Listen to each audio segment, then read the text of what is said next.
एका बाजूला लाखो वारकरी विठ्ठलाच्या भेटीसाठी पंढरपूरच्या दिशेने चालण्यासाठी तयार आहेत आणि दुसऱ्या बाजूला संपूर्ण महाराष्ट्र पावसाच्या तडाख्यात सापडला आहे। आज सकाळपासून जे घडतंय त्या फक्त पावसाच्या बातम्या नाहीत, तर निसर्ग किती ताकदवान आहे याची आठवण आहे।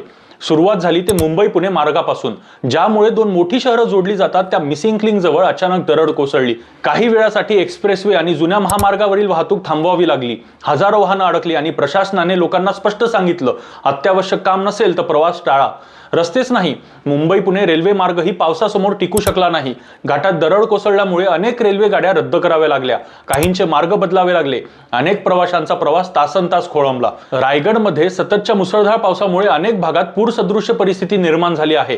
नद्या धोक्याच्या पातळीच्या दिशेने वाहत आहेत, तर काही गावांचा संपर्क तात्पुरता विस्कळीत झाला आहे। पुणे जिल्ह्यातही परिस्थिती गंभीर आहे। इंद्रायणी नदीची पाणी पातळी वेगाने वाढते आहे। आळंदी परिसरात प्रशासन सतर्क आहे, कारण वारकऱ्यांची मोठी गर्दी या भागातून जाते। खडकवासला धरण परिसरातही मुसळधार पाऊस सुरूच आहे। मावळ, तळेगाव, लोणावळा, महाबळेश्वर आणि घाटमाथ्यावर अक्षरशः पावसाचा धिंगाणा सुरू आहे।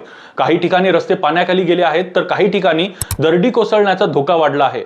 त्यामुळे मित्रांनो, पाऊस आपल्याला हवा आहे, पण निसर्गाचा हा रौद्र अवतार कधीच कमी लेखू नका। जर तुमचं काम अत्यावश्यक नसेल तर आज आणि पुढचे काही दिवस घाट रस्त्यांचा प्रवास टाळा।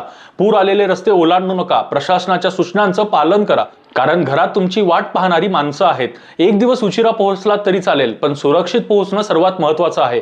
काळजी घ्या आणि ही माहिती इतरांपर्यंतही नक्की पोहोचवा।